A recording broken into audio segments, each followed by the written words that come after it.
श्री स्वस्थानी कथा भाग 7। कुमारजी आज्ञा गर्नुहुन्छ, हे अगस्त्य मुनि। विष्णुजी अन्तर्ध्यान भई भागेपछि ती बाँकी रहेका 33 कोटी देवता, यक्ष, गन्धर्व, किन्नर, दैत्य, नागहरू हाहाकार गरी 10 दिशामा भागे र आपसमा कुरा गर्न लागे। अब दक्ष प्रजापतिको प्राण रहँदैन, किनभने नारायण जस्ताको सुदर्शन चक्र मिथ्या भई व्यर्थ गयो। जुन चक्र उठाई विष्णु खडा रहँदा महादेव समेत टिक्न सक्नुहुन्न थियो, यस्ता नारायण समेत अन्तर्ध्यान भई भागे। अब हामीहरूका पराक्रमले के गर्न सकौँला? तस्मात् आफ्ना आफ्ना प्राण बचाउने हो भने आफ्ना आफ्ना प्राण बचाउनका निमित्त 10 दिशा भागे। नारायण प्रवृत्ति देवता, यक्ष, गन्धर्व, किन्नर, दैत्य, नाग, अष्टदिक्पाल समेत आफ्नो प्राण बचाई भागेको देखि काल समान भएका वीरभद्र पनि रिसले जिब्रो काटी नागले चाहिँ निश्वास गरी उस्केर हाली वर्षा कालको मेघ गर्जे चाहिँ गर्जी जाइ लागि दक्षको टुप्पी समाती पछाडि बोध गराए। पापी दक्ष, तैँले श्री महादेवलाई बहुतै निन्दा गरिस्, आफ्नै पुत्री मारिस्, तँ जस्तो पापीहरू कोही छैन। महादेव बौलालाई नडाकी मलाई के होला भनी त्रिभुवनपतिलाई निन्दा गरेथिस्। अब यस बखतमा तेरा ज्वाइँहरू कहाँ गए? तेरा ज्वाइँहरूलाई गुहार मागी तेरो प्राणको रक्षा गर। तेरो यज्ञ बिना शङ्करले पूर्ण गरून्। अब तँलाई पनि यस यज्ञमा होम्न सके हामी सबैलाई सन्तोष होला भनी अनेक तरहको बोध गराई दक्ष प्रजापतिको शिर छुट्याई यज्ञमा होमिदिए। यस्ता तरहसँग दुष्ट संहार गरेको देखि महाकाली आदि 64 योगिनी, नन्दी, भृङ्गी, प्रथमगण, विश्वमज्वर, भूत प्रेत, पिचासहरूले एकै स्वर गरी कराए, धन्य धन्य वीरभद्र, शिव निन्दा गर्ने दक्षको नाश गर्यो भनी खुसी भई भन्न लागे। तिमी समान बलियो त्रिभुवनमा पनि हुन दुर्लभ छ भनी नाना स्तुति गरे। तहाँ उपरान्त दक्ष प्रजापतिकी स्त्री वीरणीले आफ्ना स्वामी दक्ष प्रजापतिको शिर छुट्याई योग्य कुण्डमा होमेको देखि बहुतै अधैर्य भई ठूला बतासले केराको थाम ढल्दा झैं गरी ढली भूमिमा परि मूर्छा भइन्। फेरि चेष्टा भयो र शोक गर्न लागिन्, हे स्वामी, मलाई यस्ता अवस्थामा पारी अनाथ तुल्याई तिमी कता गयौ? जगदीश्वर महादेवलाई यज्ञमा नडाक्दा यस्तो भयो, यो तिमीले नजानेको हो। हे मूढ अज्ञान, मनमा लिई शिवलाई निन्दा गर्दा तिम्रो प्राण गयो। मेरो यो अवस्था भयो भनी नाना तरहको शोक गरी महावीर वीरभद्र छेउ गई बिन्ती गरिन्, हे ईश्वर वीरभद्र, दक्ष प्रजापति अज्ञानी हुन्, अहङ्कारी पनि हुन्, तिनलाई ज्ञानको चेष्टा पनि छैन। यस्ता मूर्खलाई नासी तपाईँको के बढाइ होला? मलाई विधवा नतुल्याई स्वामी वरदान देऊ। स्वामी दक्ष प्रजापतिलाई बिउताई मेरो उद्धार गर। हे वीर, आफूले सृष्टि गरी आफैले संहार गर्न योग्य छैन। तिमी कस्ता भने सृष्टि स्थिति संहारकर्ता, महारुद्र पनि तिमी, महादेव पनि तिमी, आदि अनादि ब्रह्मा विष्णु शिव जे भने तिमी। हे भक्त वत्सल, मेरो सुख मेरो मुख हेरी दक्ष प्रजापतिको सम्पूर्ण अपराध क्षमा गरी बिउजाइदेऊ भनेको इन्द्रादि देवताले सुनेर आकाशबाट पुष्प वृष्टि गरी हे वीरभद्र, दक्ष प्रजापतिलाई बिउताई वीरणीलाई सन्तोष दिनुहोस् भनी भने। यति इन्द्रादि देवताहरूले भनेको सुनि वीरणीले अति शोक गरेको देखि वीरभद्रलाई अति करुणा भएर वीरणीको मुख हेरी भन्न लागे, हे वीरणी, तेरो स्तुतिदेखि म सन्तोष भएँ, तँलाई स्वामी वर दिन्छु। तर तेरो स्वामी दक्षको शिर मैले यज्ञ कुण्डमा होमिसकेँ। अब यज्ञमा बलिदान दिनको बोकाको टाउको जोडी बिउताइदिन्छु, किनभने त्यसले जगदीश्वरलाई साह्रै निन्दा गरेको छ, त्यो पशु हो। यसै अर्थले पशुकै टाउको जोडिदिन्छु। यति वीरभद्रले भनेको सुनि वीरणीले हस भनी अञ्जुली बाँधिरहन्। वीरभद्रले बोकाको टाउको ल्याई पछिल्तिर मुख फर्काई जोरी दक्ष प्रजापतिलाई बिउजाइदिए। दक्ष प्रजापति बिउतेपछि वीरणीले बडो सन्तोषसित छागमुख अर्थात् बोकाको टाउको भएको दक्ष प्रजापतिले शहीद भई महाकाली वीरभद्रलाई साष्टाङ्ग प्रणाम गरी आफ्ना घर गइन्। महाकाली वीरभद्र पनि कोटी कोटी देवता, यक्ष, गन्धर्व, किन्नर, दैत्य, नाग दक्ष प्रजापतिको सेना मारी यज्ञ विध्वंस गरी नन्दी, भृङ्गी, 64 योगिनी, भूत प्रेत, पिचास, प्रथमगण, विषम ज्वर समेत भई तहाँदेखि अन्तर्ध्यान भई कैलाश पर्वतमा गए र महादेवलाई साष्टाङ्ग प्रणाम गरी, हे जगदीश्वर, तिम्रो आज्ञाले पापिष्ट दक्ष प्रजापतिको यज्ञ विध्वंस गरी कोटी कोटी देवता, यक्ष, गन्धर्व, किन्नर, दैत्य, नाग दक्ष प्रजापतिको सेना मारी दक्षको शिर छुट्याई यज्ञ कुण्डमा होमिसकेपछि दक्ष प्रजापतिकी स्त्रीले आफ्ना स्वामी दक्ष प्रजापतिलाई मारेको देखि बहुतै विलाप गर्न लागि। त्यो देखि मैले यज्ञ कुण्डमा बलिदान दिएको बोकाको टाउको ल्याई पछिल्तिर मुख फर्काई जोडिदिई दक्ष प्रजापतिलाई जियाई आए भनी बिन्ती गरे। तब महादेवले सन्तोष भई आज्ञा गर्नुभयो, हे महाकाली, हे वीरभद्र, तिमी धन्य रहेछौ, म सन्तोष भएँ भनी ती दुवैलाई आफ्ना शरीरमा लीन गराए। हे अगस्त्य मुनि, तहाँ उपरान्त महादेवले आफ्नै स्त्री सतीदेवीलाई सम्झी दक्ष प्रजापतिले यज्ञ गरेको ठाउँमा गई यज्ञ कुण्डमा प्रवेश गरिरहेकी सतीदेवीलाई देखि यज्ञ कुण्डदेखि माथि झिकी हातमा लिई 3 आँखादेखि आँसु खसाली, हा सती, कैलाश शून्य गराई मलाई एक्लै छाडी यस्ता अवस्थामा पारी कता गयो भनी बहुत अधैर्य भई रुख ढल्दा झैं भूमिमा ढली मूर्छा हुनुभयो। फेरि चेष्टा भयो र हे प्राण प्यारी, अब मैले बाँचेको व्यर्थ छ। एक क्षण पनि नछोडी मेरो मुखान्जेल बसी मैले भनेको पुराण कथाहरूमा भुलिरहन्थ्यौ। अब कसलाई म सुनाउला, को सुन्ला? मैले भनेको वचन नमान्दा तिम्रो यो अवस्था भयो। मेरो यो हवाल गरायो भनी आफ्नै हातले आफ्नै छाती ठोकी आँखादेखि वर्षाकालमा जल वर्षे जस्तो मोतीका दाना झैं आँसुका धारा बहाई फेरि भन्दछन् कि हे प्यारी, मेरो खाने वस्तु विष फाङ दतुरो, यो मेरो स्वामीले खाने वस्तु हो भनी हित भावना गरी रक्षा गरिराख्थ्यौ। अब को रक्षा गरिदेला? फेरि कतै गई आउँदा हातमा कमण्डली लिई चाँडै पाउ धुन आउँथ्यौ। अब को धोइदेला? हे प्यारी, तिमी बिना मेरो चित्त कसो गरी दृढ होला भनी कहिले काखमा लिने, कहिले अङ्कमाल गर्ने, मुख हेर्ने, कहिले मही खाने, कहिले छातीमा हात राख्ने, कहिले आलिङ्गन गर्ने, कहिले सतीदेवीको हात आफ्ना छातीमा राख्ने, यस्ता तरहले नाना शोक गरी सतीदेवीलाई पीठमा लिई हा सतीदेवी भनी बौला जस्तै भई पृथ्वीमा भ्रमण गरी हिँड्नुभयो। महादेवले पीठमा लिएकी हुनाले सतीदेवीको गाथ गलित पनि दुर्गन्धित पनि केही भएन, निदायजै भइन्। कुमारजी फेरि आज्ञा गर्नुहुन्छ, हे अगस्त्य मुनि। तहाँ उपरान्त इन्द्रादि 33 कोटी देवताले श्री महादेवजीले सतीदेवी पीठमा हाली पृथ्वी भ्रमण गरी हिँडेको देखि वैकुण्ठमा गई विष्णुसित बिन्ती गरे, हे परक ब्रह्मा, यो ब्रह्माण्ड संसार तिमीले रचना गर्छौ, महादेवले रक्षा गर्छन्, तिमी दुईले रक्षा नगरे को गर्ला? यस बखतमा महादेव दक्ष प्रजापतिका यज्ञबाट सतीदेवीलाई पीठमा लिए पृथ्वीमा भ्रमण गर्दछन्। जहाँसम्म सतीदेवीको शरीर रहला तहाँसम्म महादेवले त्यसै गर्नेछन्। यस अर्थले तपाईँको मायाले माखा अर्थात् झिङ्गा उत्पत्ति गरी औंसा अर्थात् किरा पारी सतीदेवीको शरीर गलाई पतन गराइदिनुहोस्। यति इन्द्रादि देवताले भनेको वचन सुने विष्णुले, हे इन्द्रादि देवता हो, तिमीहरूले भलो भन्यौ। मेरा मायाले माखा उत्पत्ति गरी औंसा पारी सतीदेवीको शरीर गलाई पतन गराउँला, सन्देह नगर, अब अमरावती जाओ भने।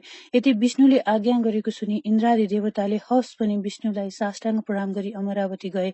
तहाँ उपरान्त विष्णुले इन्द्रादि देवताका वचनले आफ्ना मायाले माखा उत्पत्ति गरी औंसा पारिदिए। सतीदेवीको अङ्ग खण्ड खण्ड गरी पतन भयो। जहाँ जहाँ सतीदेवीको अङ्ग पतन भयो तहाँ तहाँ एक एक पीठ उत्पत्ति भयो। तहीँ तहीँ चतुर्मुख ब्रह्माले एक स्वयम्भू लिङ्ग उत्पत्ति गराए। पहिले नेपाल खण्डमा गुह्य पतन भयो। नेपाल पीठ गुह्येश्वरी देवी, चन्द्र घण्टा योगिनी, सिद्धेश्वर महादेव उत्पत्ति भए। शिवशक्ति स्वरूपले रहे। त्यस पुण्य भूमिमा इन्द्रादि देवता आई तपस्या गरे। ईश्वरी प्रसन्न भई सत्य त्रेता द्वापर कली युगमा 33 कोटी देवता भनी प्रख्यात भए भनी वरदान दिन्। फेरि कामरूपमा गई छाती पतन भयो। कामरूप पीठ कामाक्षा देवी, कीर्ति योगिनी, चक्रेश्वर महादेव उत्पत्ति भए। शिवशक्ति स्वरूपले रहे। त्यस पुण्य भूमिमा यक्षगण आई तपस्या गरे। ईश्वरी प्रसन्न भई स्वर्ग मर्त्य पाताल तिनै लोकमा यक्षगण भनी प्रख्यात भए भनी वरदान दिन्। फेरि बाण राशिमा गई शिर पतन भयो। बाण राशि पीठ विशालाक्षी देवी, सङ्कटा योगिनी, विश्वेश्वर महादेव उत्पत्ति भए। शिवशक्ति स्वरूपले रहे। त्यस पुण्य भूमिमा गन्धर्वगण आई गान बजान गरी तपस्या गरे।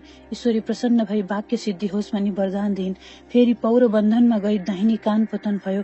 पौरबन्धन पीठ अम्बिका देवी, चन्द्र बेगा योगिनी, धनेश्वर महादेव उत्पत्ति भए। शिवशक्ति स्वरूपले रहे। त्यस सिद्ध भूमिमा दैत्यगण आई तपस्या गरे। ईश्वरी प्रसन्न भई देवगणलाई जित्न सके भनी वरदान दिन्। फेरि काश्मीरमा गई जिब्रो पतन भयो। काश्मीर पीठ शारदा देवी, घोर घण्टा योगिनी, श्रमघारेश्वर महादेव उत्पत्ति भए। शिवशक्ति स्वरूपले रहे। त्यस पुण्य भूमिमा किन्नरगण आई तपस्या गरे। ईश्वरी प्रसन्न भई मनोवाञ्छा सिद्धि होस् भनी वरदान दिन्। फेरि कान्नोजमा गई अङ्गको छाला पतन भयो। कान्य गुब्ज पीठ झङ्केश्वरी योगिनी, दुग्धेश्वर महादेव उत्पत्ति भए। शिवशक्ति स्वरूपले रहे। त्यस मोक्ष भूमिमा रावण आई तपस्या गर्यो। ईश्वरी प्रसन्न भई देवलोक जित्न सकेस् भनी वरदान दिन्। फेरि पूर्णगिरीमा गई बायाँ कान पतन भयो। पूर्णगिरी पीठ कपाला कुण्डा योगिनी, चन्द्रेश्वर महादेव उत्पत्ति भए। शिवशक्ति स्वरूपले रहे। त्यस हर्षभूमिमा गन्धर्वगण आए गीत नाच गरी तपस्या गरे। ईश्वरी प्रसन्न भई इन्द्रका मुखिन्जेल नाचगानमा कहिल्यै नचुके भनी वरदान दिन्। फेरि चामुण्डाचलमा गई नङ पतन भयो। चामुण्डाचल पीठ पुकम्बी देवी, कालिका योगिनी, इच्छा बिरुकेश्वर महादेव उत्पत्ति भए। शिवशक्ति स्वरूपले रहे। त्यस सिद्ध भूमिमा नारद ऋषि आई तपस्या गरे। ईश्वरी प्रसन्न भई तिम्रो वाक्य सिद्धि होस् भनी वरदान दिन्। फेरि अस्तातकमा गई दाहिना हात पतन भयो। अस्तातक पीठ कर्तेश्वरी देवी, एकाक्षी योगिनी, निन्द्रापतेश्वर महादेव उत्पत्ति भए। शिवशक्ति स्वरूपले रहे। त्यस पुण्य भूमिमा राधिका गण आई तपस्या गरे। ईश्वरी प्रसन्न भई सदा सर्वदा कृष्ण दाइना हुन् भनी वरदान दिन्। फेरि एकावरमा गई बाहुँ हात पतन भयो। एकावर पीठ सिद्धेश्वरी देवी, सिद्धा योगिनी, दधीश्वर महादेव उत्पत्ति भए। शिवशक्ति स्वरूपले रहे। त्यस रत्नभूमिमा करवीर प्रवृत्ति श्मशान आई तपस्या गरे। ईश्वरी प्रसन्न भई सम्पूर्ण मृत्यु मृतकको दाह गर्न सके भनी वरदान दिइन्। फेरि त्रिश्वेतमा गई मलद्वार पतन भयो। त्रिश्वेत पीठ महाकालेश्वरी देवी विकट दन्ता योगिनी त्रिपुरेश्वर महादेव उत्पत्ति भए, शिवशक्ति स्वरूपले रहे। त्यस पुण्य भूमिमा यमराज आई नाना उपचारले पूजा गरी तपस्या गरे। ईश्वरी प्रसन्न भई ब्रह्माको सृष्टिलाई संहार गर्न सके भनी वरदान दिइन्। फेरि कामरोष्टमा गई घाँटी पतन भयो। कामरोष्ट पीठ कामिनी देवी कालेश्वर महादेव उत्पत्ति भए, शिवशक्ति स्वरूपले रहे। त्यस पुण्य भूमिमा पृथ्वी माता आई नाना उपचारले पूजा गरी तपस्या गरिन्। ईश्वरी प्रसन्न भई सृष्टि स्थान भएस भनी वरदान दिइन्। फेरि कैलाश पर्वतमा गई दक्षिण पाउ पतन भयो। कैलाश पीठ पार्वती देवी अम्बिका योगिनी विश्वम्भरेश्वर महादेव उत्पत्ति भए, शिवशक्ति स्वरूपले रहे। त्यस सिद्ध भूमिमा चतुर्मुख ब्रह्मा आई नाना यज्ञ गरी तपस्या गरे। ईश्वरी प्रसन्न भई वरदान ल्याऊ भनिन्। ब्रह्माले स्वर्ग मर्त्य पाताल तीनै लोकमा सृष्टिकर्ता हुन पाऊ भनी मागे। ईश्वरीले तथास्तु भनी वरदान दिइन्। फेरि भृगुमा गई उपल्ला दाँत पतन भए। भृगु पीठ मिताक्षा देवी व्रणदाहा योगिनी सतेश्वर महादेव उत्पत्ति भए, शिवशक्ति स्वरूपले रहे। त्यस पुण्य भूमिमा धर्मदत्त राजा आई योग मार्गले तपस्या गरे। ईश्वरी प्रसन्न भई तँलाई कसैले जित्न नसकुन् भनी वरदान दिइन्। फेरि केदारमा गई बाहुँ हात पतन भयो। केदार पीठ केदारेश्वरी देवी चामुण्डा योगिनी कोटेश्वर महादेव उत्पत्ति भए, शिवशक्ति स्वरूपले रहे। त्यस पुण्य भूमिमा एकादश रुद्र आई योग मार्गले तपस्या गरे। ईश्वरी प्रसन्न भई वरदान ल्याऊ भनिन्। एकादश रुद्रले हामी सबैको बराबर तेज होस् भनी वरदान मागे। ईश्वरीले तथास्तु भनी वरदान दिइन्। फेरि चन्द्रपुरा गई दक्षिण नेत्र पतन भयो। चन्द्रपीठ सिद्धिकला देवी सिद्धा योगिनी प्रकाशेश्वर महादेव उत्पत्ति भए, शिवशक्ति स्वरूपले रहे। त्यस सिद्ध भूमिमा 10 दिक्पाल आई तपस्या गरे। ईश्वरी प्रसन्न भई तिमीहरूको आफ्नो आफ्नो दिक् स्थिति रहोस् भनी वरदान दिइन्। फेरि श्रीपीठमा गई तालु पतन भयो। श्रीपीठ भद्रा योगिनी कमलेश्वर महादेव उत्पत्ति भए, शिवशक्ति स्वरूपले रहे। त्यस पुण्य भूमिमा अष्टवसु आई 16 उपचारले पूजा गरी तपस्या गरे। ईश्वरी प्रसन्न भई वरदान ल्याऊ भनिन्। अष्टवसुले इच्छा सिद्धि होस् भनी वरदान मागे। ईश्वरीले तथास्तु भनी वरदान दिइन्। फेरि एकावीरमा गई नाभि पतन भयो। एकावीर पीठ एकावीरा देवी गोरक्षा योगिनी हाटकेश्वर महादेव उत्पत्ति भए, शिवशक्ति स्वरूपले रहे। त्यस पुण्य भूमिमा नागहरू आई रत्नहरू चढाई पूजा गरे। ईश्वरी प्रसन्न भई वरदान ल्याऊ भनिन्। नागहरूले सप्त पातालको अधिपतित्व पाऊ भनी मागे। ईश्वरीले तथास्तु भनी वरदान दिइन्। फेरि जालन्धरमा गई तल्लो ओठ पतन भयो। जालन्धर पीठ जल्पा देवी ज्वालामुखी योगिनी पिशाचेश्वर महादेव उत्पत्ति भए, शिवशक्ति स्वरूपले रहे। त्यस सिद्ध भूमिमा कामधेनु गाईले नित्य दूध चढाई तपस्या गरिन्। ईश्वरी प्रसन्न भई वरदान ल्याऊ भनिन् र कामधेनुले मेरो दूध मल मूत्र पवित्र होस् भनी मागिन्। ईश्वरीले तथास्तु भनी वरदान दिइन्। फेरि मल्लवीमा गई बाहुँ पैतालो पतन भयो। मल्लवी पीठ महाकाली देवी कराला योगिनी भूपालेश्वर महादेव उत्पत्ति भए, शिवशक्ति स्वरूपले रहे। त्यस पवित्र भूमिमा द्वादशादित्य आई तपस्या गरे र ईश्वरी प्रसन्न भई वरदान ल्याऊ भनिन्। द्वादशादित्यले 12 महिनाको अधिपति हौ भनी मागे र ईश्वरीले तथास्तु भनी वरदान दिइन्। फेरि कुशलान्तमा गई कपालका केश पतन भए। कुशलान्त पीठ शमशान काली देवी भूत घण्टा योगिनी क्षीरेश्वर महादेव उत्पत्ति भए, शिवशक्ति स्वरूपले रहे। त्यस सिद्ध भूमिमा अश्विन नादी 27 नक्षत्र आई तपस्या गरे। ईश्वरी प्रसन्न भई वरदान ल्याऊ भने नक्षत्रहरूले ज्योतिष शास्त्र हाम्रो अधीनमा रहोस् भनी मागे र ईश्वरीले तथास्तु भनी वरदान दिइन्। फेरि देवी कोटमा गई देव्रे घोडो पतन भयो। भद्राक्षी देवी ललिता योगिनी मातेश्वर महादेव उत्पत्ति भए, शिवशक्ति स्वरूपले रहे। त्यस सिद्ध भूमिमा मेष आदि 12 राशि आई तपस्या गरे। ईश्वरी प्रसन्न भई वरदान ल्याऊ भने 12 राशिहरूले मनुष्यहरू हाम्रा अधीनमा रहन् भनी मागे। ईश्वरीले तथास्तु भनी वरदान दिइन्। फेरि गोकर्णमा गई बाहुँ कान पतन भयो। गोकर्ण पीठ भैरवी देवी एक जङ्गा योगिनी जागेश्वर महादेव उत्पत्ति भए, शिवशक्ति स्वरूपले रहे। त्यस पुण्य भूमिमा विष्णु कुम्भादि योगले महाकष्टसँग तपस्या गरे। ईश्वरी प्रसन्न भई वरदान ल्याऊ भनिन्। योगहरूले ज्योतिष शास्त्र हाम्रो अधीनमा रहोस् भनी वरदान मागे। ईश्वरीले तथास्तु भनी वरदान दिइन्। फेरि मातुलेश्वरमा गई दाहिनो स्तन पतन भयो। मातुलेश्वर पीठ योगेश्वरी देवी पिङ्गला योगिनी बुधराधेश्वर महादेव उत्पत्ति भए, शिवशक्ति स्वरूपले रहे। त्यस रत्न भूमिमा कश्यप प्रवृत्ति ऋषिहरूले तपस्या गरे। ईश्वरी प्रसन्न भई वरदान ल्याऊ भनिन्। ऋषिहरूले चारै वेद हाम्रा अधिकारमा हुन् भनी मागे र ईश्वरीले तथास्तु भनी वरदान दिइन्। फेरि अट्टहासमा गई तल्ला दाँत पतन भए। अट्टहास पीठ भ्रामरी देवी शङ्खधारा योगिनी शतभूतेश्वर महादेव उत्पत्ति भए, शिवशक्ति स्वरूपले रहे। त्यस पुण्य भूमिमा बागमती प्रवृत्ति गंगा आई जल चढाई भक्ति गरी तपस्या गरे। ईश्वरी प्रसन्न भई वरदान ल्याऊ भनिन्। बागमती प्रवृत्ति गंगाले भुक्ति मुक्तिको अधिकार होस् भनी वरदान मागे। ईश्वरीले तथास्तु भनी वरदान दिइन्। फेरि विश्वमा गई 52 स्तनपतन भयो। विश्वपीठ भुवनेश्वरी देवी, भुवना योगिनी, कृष्ण वर्णेश्वर महादेव उत्पत्ति भए। शिवशक्ति स्वरूपले रहे। त्यस पुण्य भूमिमा कृष्ण आई तपस्या गरे। ईश्वरी प्रसन्न भई वरदान ल्याऊ भनिन्। कृष्णले तिनै लोकका स्त्रीहरू मदेखि मोह हुन् भनी मागे। ईश्वरीले तथास्तु भनी वरदान दिन्। हे अगस्त्य मुनि, फेरि राजगृहमा गई दाइनो कुनु पतन भयो। राजगृह पीठ राजगृहेश्वरी देवी, उल्कामुखी योगिनी, हरेश्वर महादेव उत्पत्ति भए। शिवशक्ति स्वरूपले रहे। त्यस मोक्ष भूमिमा वायु आई सुगन्ध बहाई तपस्या गरे। ईश्वरी प्रसन्न भई वरदान ल्याऊ भनिन्। वायुले यावत जीवात्मा जति छन् तिनको प्राणवायु हुन सकौं भनी मागे र ईश्वरीले तथास्तु भनी वरदान दिन्। फेरि महापन्थमा गई देव्रे कुइनु पतन भयो। महापन्थ पीठ प्रचण्ड चण्डिका देवी, रेणुका योगिनी, विश्वामित्रेश्वर महादेव उत्पत्ति भए। शिवशक्ति स्वरूपले रहे। त्यस पुण्य भूमिमा अप्सराहरू आई नाचगान गरी तपस्या गरे। ईश्वरी प्रसन्न भई वरदान ल्याऊ भनिन्। अप्सराले इन्द्रादि देवताहरूलाई मोह गर्न सकौं भनी मागे र ईश्वरीले तथास्तु भनी वरदान दिन्। फेरि कोलापुरमा गई उदर पतन भयो। कोलापुर पीठ महालक्ष्मी देवी, नन्दा योगिनी, श्मशानेश्वर महादेव उत्पत्ति भए। शिवशक्ति स्वरूपले रहे। त्यस पुण्य भूमिमा गरुड आई रत्नादि फलफूल चढाई पूजा गरे। ईश्वरी प्रसन्न भई वरदान ल्याऊ भनिन्। गरुडले नागहरू मेरो आहारा हुन् भनी मागे। ईश्वरीले तथास्तु भनी वरदान दिन्। फेरि एकापुरमा गई दाइनो घुँडो पतन भयो। एकापुर पीठ साधुक्षी देवी, सकुपी योगिनी, उन्मत्तेश्वर महादेव उत्पत्ति भए। शिवशक्ति स्वरूपले रहे। त्यस पवित्र भूमिमा शिलाहरू आई तपस्या गरे। ईश्वरी प्रसन्न भई वरदान ल्याऊ भनिन्। शिलाहरूले देवताको अङ्गमा लागौं भनी मागे। ईश्वरीले तथास्तु भनी वरदान दिन्। फेरि ओमकारेश्वरमा गई उपल्लो ओठ पतन भयो। ओमकार पीठ मातृका देवी, पूर्णोदरी योगिनी, सन्तानेश्वर महादेव उत्पत्ति भए। शिवशक्ति स्वरूपले रहे। त्यस मोक्ष भूमिमा कल्पवृक्ष आई नाना फलफूल चढाई पूजा गरे। ईश्वरी प्रसन्न भई वरदान ल्याऊ भनिन् र कल्पवृक्षले जे चितायो सो फलाउन सकौं भनी मागे। ईश्वरीले प्रसन्न भई तथास्तु भनी वरदान दिन्। फेरि जयन्तीपुरमा गई कलेजो पतन भयो र जयन्तीपुर पीठ जयन्ती देवी, खेचरा योगिनी, कल्पेश्वर महादेव उत्पत्ति भए। शिवशक्ति स्वरूपले रहे। त्यस सिद्ध भूमिमा तुलसी कुश आई तपस्या गरे। ईश्वरी प्रसन्न भई वरदान ल्याऊ भनिन् र तुलसी कुशले स्वर्ग मर्त्य पाताल तिनै लोकले हामीलाई मानुन् भनी मागे। ईश्वरीले तथास्तु भनी वरदान दिन्। फेरि उज्जैनमा गई रगतको डल्लो पतन भयो।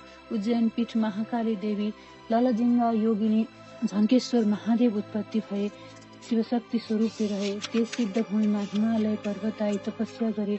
ईश्वरी प्रसन्न भई वरदान ल्याऊ भनिन्। हिमालय पर्वतले देवता, दैत्य, मनुष्य सबैलाई मोक्ष दिन सकौं भनी मागे। ईश्वरीले तथास्तु भनी वरदान दिन्। फेरि चरित्रपुरमा गई दाइनो करङ पतन भयो। चरित्रपुर पीठ सर्वेश्वरी देवी, चित्रवर्णा योगिनी, वायव्येश्वर महादेव उत्पत्ति भए। शिवशक्ति स्वरूपले रहे। त्यस पुण्य भूमिमा योगिनी गण आई तपस्या गरे। ईश्वरी प्रसन्न भई वरदान ल्याऊ भनिन्। योगिनी गणहरूले योग सिद्धि होस् भनी मागे। ईश्वरीले तथास्तु भनी वरदान दिन्। फेरि छिरिकापुरमा गई भुँडी पतन भयो। छिरिकापुर पीठ युगान्धा देवी, कलङ्का योगिनी, सहस्र नेत्रेश्वर महादेव उत्पत्ति भए। शिवशक्ति स्वरूपले रहे। त्यस मोक्ष भूमिमा मातृका गण आई नाना उपचारले पूजा गरे। ईश्वरीले प्रसन्न भई वरदान ल्याऊ भनिन्। मातृका गणले स्थानका मालिक हौ भनी मागे र ईश्वरीले तथास्तु भनी वरदान दिन्। फेरि हस्तिनापुरमा गई दाहिने कुन पतन भयो। हस्तिनापुर पीठ चण्डेश्वरी देवी, कोटराक्षा योगिनी, मुसुखारेश्वर महादेव उत्पत्ति भए। शिवशक्ति स्वरूपले रहे। त्यस पुण्य भूमिमा सुदर्शन चक्र आई तपस्या गरे। ईश्वरी प्रसन्न भई वरदान ल्याऊ भनिन्। सुदर्शन चक्रले संहारकर्ता हौ भनी मागे। ईश्वरीले तथास्तु भनी वरदान दिन्। फेरि उड्डयनमा गई शिर पतन भयो। उड्डयन पीठ चित्रकला देवी, पिङ्गलाक्षा योगिनी, यज्ञेश्वर महादेव उत्पत्ति भए। शिवशक्ति स्वरूपले रहे। त्यस सिद्ध भूमिमा हनुमान आई नाना फल चढाई कुदी खेली पूजा गरे। ईश्वरी प्रसन्न भई वरदान ल्याऊ भनिन् र हनुमानले रामचन्द्रको सेवक भई लङ्का दहन गर्न सकौं भनी मागे। ईश्वरी प्रसन्न भई तथास्तु भनी वरदान दिन्। फेरि प्रयागमा गई फोक्सो पतन भयो। प्रयाग पीठ सुन्दरी देवी, सिंहजङ्गा योगिनी, महिदेश्वर महादेव उत्पत्ति भए। शिवशक्ति स्वरूपले रहे। त्यस पुण्य भूमिमा 10 अवतार आई तपस्या गरे। ईश्वरी प्रसन्न भई वरदान ल्याऊ भनिन् र 10 अवतारले सत्य, त्रेता, द्वापर, कली 4 युगमा दैत्य संहार गर्न सकौं भनी वर मागे। ईश्वरीले तथास्तु भनी वरदान दिन्। फेरि विश्वमा गई मृगौला पतन भयो। विश्वपीठ शङ्केश्वरी देवी, झङ्काली योगिनी, कुण्डलेश्वर महादेव उत्पत्ति भए। शिवशक्ति स्वरूपले रहे। त्यस सिद्ध भूमिमा विश्वकर्मा आई नाना चित्र विचित्र गरी देवालय बनाई तपस्या गरे। ईश्वरीले प्रसन्न भई वरदान ल्याऊ भनिन् र विश्वकर्माले मेरो कीर्ति सत्य, त्रेता, द्वापर, कली 4 युगमा स्थिर होस् भनी मागे र ईश्वरीले तथास्तु भनी वरदान दिन्। फेरि मायापुरमा गई फियो पतन भयो। मायापुर पीठ मायादेवी चञ्चला योगिनी तपस्येश्वर महादेव उत्पत्ति भए, शिवशक्ति स्वरूपले रहे। त्यस तपोभूमिमा चतुष्षष्ठी योगिनी लिङ्ग आए, जप ध्यान आदि गरे। ईश्वरी प्रसन्न भई वरदान ल्याऊ भनिन् र चतुष्षष्ठी लिङ्गले स्वयम्भू भइरहँ भनी वर मागे। ईश्वरले तथास्तु भनी वरदान दिइन्। फेरि मल्लागिरीमा गई बाहुकुम पतन भयो। मल्लागिरी पीठ मालिका देवी कोकुरा योगिनी उत्पन्नेश्वर महादेव उत्पत्ति भए, शिवशक्ति स्वरूपले रहे। त्यस पुण्य भूमिमा भूत प्रेत पिचास आई, नाची खेली सेवा गरे। ईश्वरी प्रसन्न भई वरदान माग भनिन् र भूत प्रेत पिचासले सधैँ तिम्रो नजिकमा बस्न पाऊँ भनी मागे। ईश्वरीले तथास्तु भनी वरदान दिइन्। फेरि मलयागिरीमा गई आसन पतन भयो। मलयागिरी पीठ वज्रेश्वरी देवी कोमला योगिनी जागेश्वर महादेव उत्पत्ति भए, शिवशक्ति स्वरूपले रहे। त्यस पुण्य भूमिमा सत्य आई तपस्या गरे। ईश्वरी प्रसन्न भई वरदान ल्याऊ भनिन् र सत्यले सत्यमा रहनेलाई उद्धार गर्न सकौँ भनी मागे। ईश्वरीले तथास्तु भनी वरदान दिइन्। फेरि सेनामा गई मुकुट पतन भयो। सेनापीठ उमादेवी अष्टवक्रा योगिनी कामेश्वर महादेव उत्पत्ति भए, शिवशक्ति स्वरूपले रहे। त्यस पुण्य भूमिमा आदित्यादि नवग्रह आई तपस्या गरे। ईश्वरी प्रसन्न भई वरदान ल्याऊ भनिन्। आदित्यादि नवग्रहले लाभ हानिको अधिकार पाऊँ भनी मागे। ईश्वरीले तथास्तु भनी वरदान दिइन्। फेरि मेरुगिरीमा गई सूची स्थान पतन भयो। मेरुगिरी पीठ पूर्णा देवी कपालिनी योगिनी जीवावतेश्वर महादेव उत्पत्ति भए, शिवशक्ति स्वरूपले रहे। त्यस मोक्ष भूमिमा सप्तनाग आई हीरा मोती मणि माणिक्यादि नाना रत्न चढाई पूजा गरे। ईश्वरी प्रसन्न भई वरदान ल्याऊ भनिन् र सप्तनागले हाम्रो शरीर अगम्य होस् भनी मागे। ईश्वरीले तथास्तु भनी वरदान दिए। फेरि महेन्द्रमा गई दाहिनो दिग्रो पतन भयो। महेन्द्र पीठ इन्द्राणी देवी ऊर्ध्वगमनी योगिनी तारकेश्वर महादेव उत्पत्ति भए, शिवशक्ति स्वरूपले रहे। त्यस पुण्य भूमिमा लक्ष्मी आई नाना द्रव्य चढाई सेवा गरिन्। ईश्वरी प्रसन्न भई वरदान ल्याऊ भनिन्। लक्ष्मीले कार्तिक कृष्ण अमावास्याका दिन सम्पूर्ण लोकले पूजा गरी सम्मान गरून् भनी मागिन्। ईश्वरीले तथास्तु भनी वरदान दिइन्। फेरि बानरपुरमा गई वाम तिग्रो पतन भयो। बानरपुर पीठ कामेश्वरी देवी भेरुण्डा योगिनी वेदान्तेश्वर महादेव उत्पत्ति भए, शिवशक्ति स्वरूपले रहे। त्यस मोक्ष भूमिमा कमल आदि नाना पुष्प आई सुवासना दिएर तपस्या गरे। ईश्वरी प्रसन्न भई वरदान ल्याऊ भनिन्। कमल आदि फूलले पूजा कालमा प्रशस्त हौँ भनी मागे। ईश्वरीले तथास्तु भनी वरदान दिइन्। फेरि हिरण्यपुरमा गई सुत स्थान पतन भयो। हिरण्यपीठ नवरत्नेश्वरी देवी त्रिपुरेन्द्र योगिनी नादेश्वर महादेव उत्पत्ति भए, शिवशक्ति स्वरूपले रहे। त्यस पुण्य भूमिमा सरस्वती आई अनेक स्तुति गरिन्। ईश्वरी प्रसन्न भई वरदान ल्याऊ भनिन् र सरस्वतीले यावत जीवात्मा जति छन् तिनका बोलीमा मेरो बास होस् भनी मागिन्। ईश्वरीले तथास्तु भनी वरदान दिइन्। फेरि महालक्ष्मीपुरमा गई बाहुँ करङ पतन भयो। लक्ष्मीपुर पीठ कमलाक्षी देवी दिगम्बरा योगिनी त्रिकुटेश्वर महादेव उत्पत्ति भए, शिवशक्ति स्वरूपले रहे। त्यस सिद्ध भूमिमा अणिमादि प्रवृत्ति अष्टसिद्धि आई योग मार्गले तपस्या गरे। ईश्वरी प्रसन्न भई वरदान ल्याऊ भनिन् र अष्टसिद्धिले अमर हौँ भनी मागे। ईश्वरीले तथास्तु भनी वरदान दिइन्। फेरि उद्यानमा गई कन्याउलो पतन भयो। उद्यान पीठ त्रिपुरा सुन्दरी देवी सुशङ्कोदरी योगिनी भैरवेश्वर महादेव उत्पत्ति भए, शिवशक्ति स्वरूपले रहे। त्यस आनन्द भूमिमा मेघ आई मानसोपचारले पूजा गरे। ईश्वरी प्रसन्न भई वरदान ल्याऊ भनिन्। मेघले संसारलाई जलदान दिई उद्धार गर्न सकौँ भनी मागे। ईश्वरीले तथास्तु भनी वरदान दिइन्। फेरि छाया क्षेत्रमा गई शेष रहेका अङ्ग सम्पूर्ण पतन भए। छाया क्षेत्र पीठ छत्रेश्वरी देवी सुसुकोदरा योगिनी पिशाचेश्वर महादेव उत्पत्ति भए, शिवशक्ति स्वरूपले रहे। त्यस पुण्य भूमिमा अष्टभैरव आई नाना बलि उपचारले पूजा गरे। ईश्वरी प्रसन्न भई वरदान ल्याऊ भनिन्। अष्टभैरवले मातृका गणको अधिपति हौँ भनी मागे। ईश्वरीले तथास्तु भनी वरदान दिइन्। हे अगस्त्य मुनि, यस्तै तरहले जहाँ जहाँ सतीदेवीको अङ्ग पतन भयो तहाँ तहाँ एक एक पीठ उत्पत्ति हुँदै गयो। ब्रह्माजीका पीठहरूको, विष्णुका पीठहरूको, सूर्यका पीठहरूको, गणेशका पीठहरूको, भैरवका पीठहरूको समेत अनेकौं पीठहरूका विभिन्न प्रकारका घटनाहरूको आधारमा उत्पत्ति भएको छ। पीठहरू आफआफ्नो सम्प्रदाय परम्परा आगमन अनुसार भिन्न भिन्नै हुन्छन्। तसर्थ आफ्नो सम्प्रदाय कुल परम्परा आगम मार्गको रहस्य समेत बुझी आफ्नै आगममा अनुसार पीठको मर्यादा बुझी आश्रय लिनुपर्दछ। साधारण रूपमा सबै पीठको संख्या 7.5 कोटी छ। यसमध्ये पञ्चशत पीठको मात्र दर्शन गर्यो भने पनि मनुष्य मुक्त हुन्छ। मनुष्य जन्म भई पञ्चशत पीठको पनि दर्शन गर्न सकेन भने त्यसको जन्म व्यर्थ हुन्छ। पीठको रहस्य बुझी एक पीठको मात्र दर्शन गरे पनि जन्म सफल हुन्छ भनी फेरि कुमारजी आज्ञा गर्नुहुन्छ। हे अगस्त्य मुनि, तहाँ उपरान्त सतीदेवीको सम्पूर्ण अङ्ग पतन भएपछि श्री महादेवले चित्त दृढ गर्न नसकी हा सतीदेवी भनी भूमिमा मूर्छा भए। फेरि चेष्टा भयो र सुस्केर हाली मनले सती सतीदेवीलाई सम्झी बौला जस्तै भई जहाँ तहाँ घुम्दै फिर्दै नेपाल अधिराज्यको राजधानीभित्रको मृगस्थली क्षेत्रमा आइपुग्नुभयो। त्यस मृगस्थलीमा इन्द्रादि देवताहरू पनि तारकासुरका डरले आई बसिरहेका थिए। संयोगवश यहाँ महादेव आउनुभएको देवताहरूले देखेर साष्टाङ्ग प्रणाम गरी, हे ईश्वर, तपाईँ छेउ मृतक छैन, आँखा उगारी हेर्नुहोस् भनी पापिष्ट तारकासुर दैत्यले इन्द्रादि सहित अमरावती लियो। त्यसलाई ब्रह्माजीबाट वरदान दिनुभएको हुनाले हामी इन्द्रादि देवताले युद्ध गर्न नसकी भागी यहाँ आई बसिरहेछौँ। हाम्रो रक्षा गरी पापिष्ट तारकासुरको नाश गर्नुहोस् भनी बिन्ती गरे। यति इन्द्रादि 33 कोटी देवताले बिन्ती गरेको सुनि महादेवले आँखा उगारी हेर्नुभयो र इन्द्रादि देवतालाई देखि केही जवाफ नगरी सतीदेवीलाई नै सम्झी, हा सती भनी तहाँदेखि पनि जानुभयो। महादेवले शोक गरेको यावत जीव जीवात्मा जति प्राणी छन् कसैले पनि सहन सकेनन्। यस्तै तरहले शोक गरी 100 वर्ष तक पर्वत पृथ्वी भ्रमण गरी हिँड्नुभयो। तहाँ उपरान्त एक दिन श्री महादेवले चित्त दृढ गरी हेरेर सतीदेवीको शरीर आफूसित रहेनछ भनी थाहा पाई अब कसो गर्नु, कहाँ जाउँ भनी परिशक्य चित्तलाई धैर्य गरी अब तपस्या गर्न उत्तरा पन्थमा जान्छु भने जानुभएको चित्त दृढ हुन नसकी भ्रम भई उत्तरतिरको बाटो छोडी दक्षिणको बाटो लागेर जाँदा जाँदा कर्नाटक नगरका नजिकमा एक ब्रह्मपुर थियो। तहाँका ऋषिहरू गंगामा स्नान गर्न गएका थिए। महादेव त्यतैबाट जानुभएको ऋषिपत्नीहरूले देखेर आपसमा बोल्न लागे, हे ऋषिपत्नी हो, ती गएका महादेव हुन्। हेर, सतीदेवी मर्नाले बहुला जस्ता भई यस्ता डबलले हिँड्दछन्। हाम्रा ऋषिहरू एक भक्त रहनाले दुर्बल पनि छन्। हामीहरूलाई काम भोगले सन्तोष गरिदिन सक्दैनन्। यस अर्थले हामीहरू श्री महादेवका पछि जाउँ भनी एकै हुल भएर सारा ऋषिपत्नीहरू पछि लागि गए। ऋषिपत्नीहरू गएका गंगामा स्नान गर्न गएका ऋषिहरूले चाल पाएर खबर गर्दै गए। बाटोमा गई भेट्टाएर, हे महादेव, तिमीले हाम्रा स्त्रीहरू किन हरण गरी ल्यायौ भनी भने। ऋषिहरूले यस्तो भनेको सुनि, तिम्रा स्त्रीहरू म किन हरण गरी ल्याउँथे भनी महादेवले भने। तब ऋषिहरूले, यी तिम्रा पछि लागि आएका को हुन् त भने। श्री महादेवले फर्की हेर्दा ऋषि पत्नीहरूलाई देखि, मैले त ल्याएको होइन, किन आएछन् भनी भने। तब ऋषिहरूले, हे महादेव, तिम्रो लिङ्गदेखि हामीहरूका स्त्री पछि लागि आएका हुन्, त्यो तिम्रो लिङ्ग पतन होस् भनी श्राप दिए। ऋषिहरूका श्रापले श्री महादेवको लिङ्ग पतन भयो। त्यस लिङ्गदेखि ज्योतिर्लिङ्ग उत्पत्ति भई ब्रह्माण्ड संसार छोप्न लाग्यो।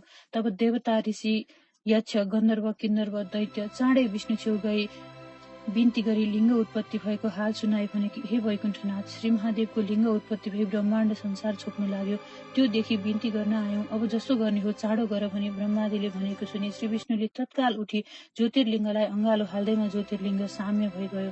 त्यो देखि सम्पूर्ण देवता, यक्ष, गन्धर्व, किन्नर्व, दैत्यले धन्य विष्णु भनी अनेक तरहको स्तुति गरी आफ्ना आफ्ना आश्रममा गए।